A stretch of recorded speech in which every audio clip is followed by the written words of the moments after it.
Bienvenidos a este canal de YouTube Nelter de la Cruz. No se les olvide darnos un like y abajo la campanita. Púchenle, suscríbanse. Vámonos con todo porque ya se me está haciendo tarde. Buenos días, gracias señor presidente. Buenos días, Liliana Noble de Pulso Saludable. Señor presidente, yo quisiera conocer cuál es el número total de médicos que se van a basificar en esta regularización de IMSS Bienestar en estos primeros 15 estados. Si me pudieran compartir ese número, y sería mi primer pregunta. Gracias. Sí.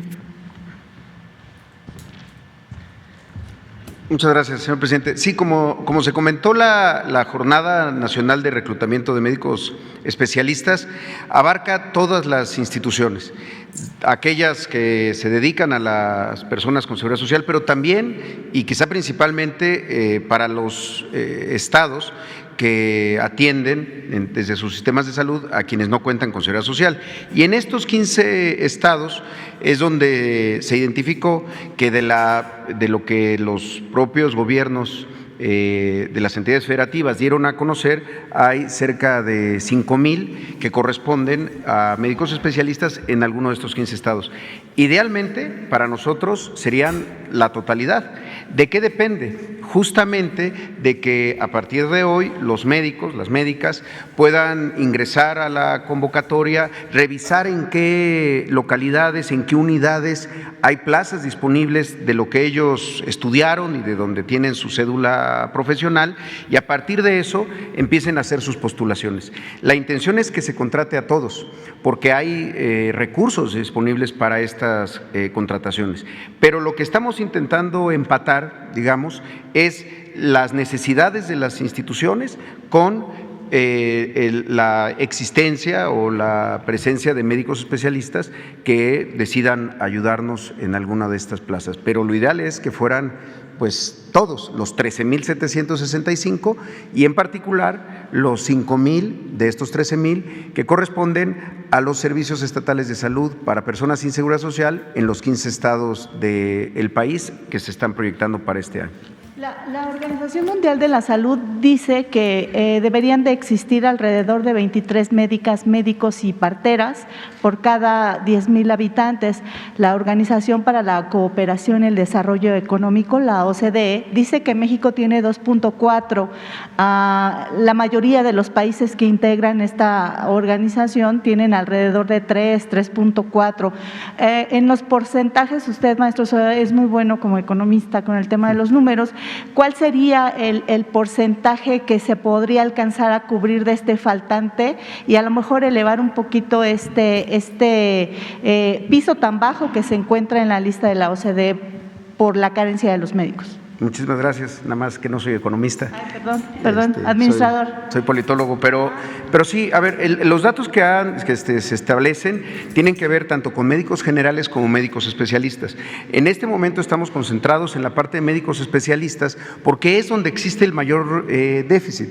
Si nosotros observamos, para ponerle un ejemplo, cuáles son las necesidades del Seguro Social de médicos generales, son cerca de 250 vacantes, que además ya estamos logrando cubrir, sobre todo con médicos que estuvieron ahora ayudándonos en la pandemia. Pero ese indicador respecto a médicos generales en el país está bastante cubierto. Es en médicos especialistas, que tiene que ver justamente con que la formación de estos médicos la realizan las propias instituciones de salud. Es decir, al año ahora se forman cerca de 20,000 médicos especialistas que van ingresando, pero estábamos en momentos, los años recientes, en donde las instituciones estaban formando menos médicos de los que las propias instituciones iban a necesitar. Entonces, la intención es, en el mediano plazo, que México tenga una capacidad de formación para que se cubran esas brechas tan grandes. Sin embargo, en este momento lo que creemos es que con esta cobertura de las 13,675 vacantes, podríamos llegar a estar cercano a estos indicadores que plantea la propia Organización Mundial de la Salud. Sin embargo, hay que insistir, esto es producto de muchos años en donde se dejó de formar, no porque no hubiera la intención de médicos generales que quisieran hacer la especialidad, había muchos, todos los años, cerca de 50,000 personas presentaban el examen nacional de residencias médicas, que es el paso para pasar de ser médico general a hacer la especialidad de alguna de las especialidades, pero se cerraba la puerta a la gran mayoría de ellas, es decir, cerca del 10% eran los que lograban ingresar, y muchas veces había médicos que habían sacado muy buenos puntajes, pero que no se abrían las plazas, no se hacían las inversiones, pues, y contrario a eso, sí se hacían muchas inversiones en infraestructura y más infraestructura, que quedaba, iba generando un rezago aún mayor de infraestructura con plantillas incompletas. Nosotros lo hemos dicho muchas veces, un hospital sin el personal óptimo, sin su plantilla ideal, no es una instalación de salud, es un edificio nada más. Y ahí es donde empezó este gran problema de pensar que solo era construyendo más y no formando más y abriendo más plazas, más vacantes para los médicos residentes. Entonces, pues es un buen dato para ver quizá a la hora de que observemos cuántos se cubrieron de esta jornada, a cuánto nos acercamos a los indicadores internacionales. Pero va a depender mucho de que esta convocatoria se dé a conocer y participen muchas médicas y médicos especialistas que hay en el país. ¿La basificación es permanente? ¿Cómo se les va a garantizar esta permanencia? Porque hay médicas y médicos, enfermeras que consideran que pudiera ser solamente por un periodo pequeño. ¿Cómo va a ser? No, aquí el planteamiento es, y ya de cada institución se están revisando todas las bolsas de trabajo y demás que están incluidas, pero todas estas más de 13,000 plazas tienen asociado un número de esa plaza, es decir, tienen recursos asignados a esas vacantes, pues. Entonces, la contratación es ya para una base de carácter permanente. Si alguien de los médicos internistas que tanta falta nos hacen en todas las instituciones, el 11 de junio firma su contrato, pues en ese momento ya estará basificado. No es para coberturar plazas eventuales, no, son plazas que tienen recursos, que tienen presupuesto y que muchas veces pues se habían quedado desiertas, vacantes. Gracias. Y finalmente, señor presidente, en una entrevista, el doctor Gadi Sadiki Sirot, en programa de radio, me mencionaba que gracias al modelo actual de la prevención de la Estrategia Nacional contra el Suicidio, de la Estrategia Nacional contra las Adicciones, Código 100, de la utilización de la inteligencia artificial y la tecnología para hacer estos muestreos, para detectar en primeras etapas al posible suicida, por supuesto, y también la Estrategia Nacional de la Atención de la Salud de las Enfermedades Mentales. Este modelo tan interesante se ha visto fuera de México, y países como España, Reino Unido, Inglaterra han estado muy interesados en copiar el modelo. Yo quisiera preguntarle, señor presidente, ¿qué tendría que hacer el gobierno en el resto de su mandato para poder lograr que este modelo que usted encabeza pudiera tener la permanencia y llegado otro gobierno no se eliminara y no se echara para atrás todo lo que hasta este momento se ha alcanzado? ¿Cuál sería esta decisión a tomar, presidente? Pues apurarnos para consolidar el modelo, demostrar en la práctica que funciona, que es eficaz, y eso la gente lo evalúa. Yo les puedo decir, sin temor a equivocarme, de que en los últimos 20 años en México, el programa de apoyo al pueblo mejor evaluado por la gente es el de la pensión a los adultos mayores. La gente es la que evalúa. Entonces nosotros podemos decir aquí que ya están los centros de salud, que ya tienen los médicos, que ya no faltan las medicinas y que se trata muy bien a los pacientes y que ya se basificó a los trabajadores de la salud. Pero si no se consolida en la práctica el sistema, si va una paciente, una señora que va a dar a luz y no hay quien la atienda, o le dicen de manera grosera, regrese dentro de una semana, aunque ella ya esté sintiendo de que tiene que dar a luz. No, todavía no, porque se da eso todavía, malos tratos. Pues entonces no estaríamos logrando nuestro propósito.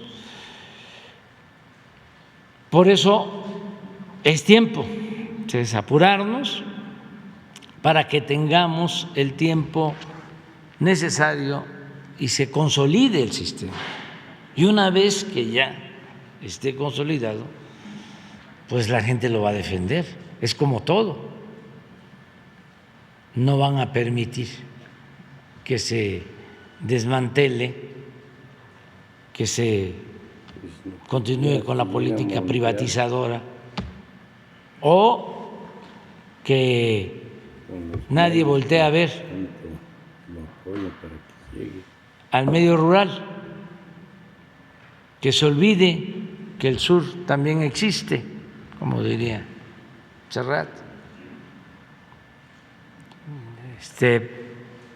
Ahora no nos va a alcanzar el tiempo y además me gustaría que se haga una vez que tengamos ya la demanda de empleos o las solicitudes para ocupar las plazas, porque lo que quiero que quede de manifiesto, porque hay muchos que de buena fe dudan lo que estamos sosteniendo acerca de que el modelo neoliberal nos dejó sin médicos. Y hay algunos que piensan que exageramos. Pues no tenemos los médicos que requerimos, de acuerdo a la Organización Mundial de la Salud. Esto lo maneja muy bien el doctor y también Alejandro Schwartz. No sé si lo tengan de memoria. A ver, o sea, para explicar, y al final aquí lo vamos a poder constatar, porque vamos a ver cuántas plazas se ocuparon. Una de las cosas que les estoy planteando es que se haga un exhorto a los especialistas jóvenes. Hay mucha gente en el sector salud con dimensión social, con mística, y que no le importa que le toque ir a un hospital, a la Candona o a la Tarahumara. Hay muchas personas, muchos profesionales con esa visión, pero hay otros, ¿sí?, porque fue muy enajenante todo este periodo neoliberal. Hay otros que piensan que su mundo es el de la esfera en que se desenvolvieron y que no existe el resto del país. Bueno, un diputado estaba planteando que desapareciera Oaxaca y Chiapas y Guerrero y que nos iba a ir mejor. ¿Cómo es eso? Entonces, por eso también es muy bueno el debate sobre lo de la contratación de los médicos de Cuba. Sí, sí, pero primero, porque así se planteó, vamos a llenar con los médicos mexicanos hasta donde se pueda. Como sabemos que no vamos a tener, desgraciadamente, todos los especialistas que requerimos, sobre todo en la montaña de Guerrero, porque ya lo sabemos, conocemos los pueblos de México, sabemos cuál es su situación, recogemos los sentimientos de la gente todo el tiempo. Pero también, con todo respeto, un citadino pues no tiene una visión, pues el que conozca más Nueva York o Madrid, ¿no?, que Chihuahua o Tlaxcala o Chiapas. No es un reproche, pues es que así es esta situación. Entonces, los médicos cubanos ya han estado ayudándonos cuando el COVID, les agradecemos muchísimo. Y la verdad es una vileza el que por cuestiones políticas, ideológicas, por conservadurismo, por una forma retrógrada de pensar, se descalifique. Y el derecho a la salud, pues, es un derecho humano, y es porque hay en Cuba médicos muy buenos, especialistas, van a Europa, fueron a ayudar a Italia en los momentos más difíciles de la pandemia. Peña se trajo de Venezuela. Cuando salieron, les hicieron homenajes. Solamente los bandidos de aquí, hijos de eso. Y si hay médicos de Estados Unidos con esas características, los contratamos. Y si los hay en Francia, necesitamos que en todos los pueblos haya médicos donde se necesite. Hay otra cosa que parte el alma y que tiene que ver con el plan de salud, lo del diálisis. ¿Cómo tienen que trasladarse tanto tiempo quienes tienen este problema? No hay. Entonces, es un desafío y vamos a tratarlo. Pero eso no fue el tiempo. ¿Podrían hacer un resumen del? A ver. Bueno, van a hacer un resumen, vamos a quitarlo ya.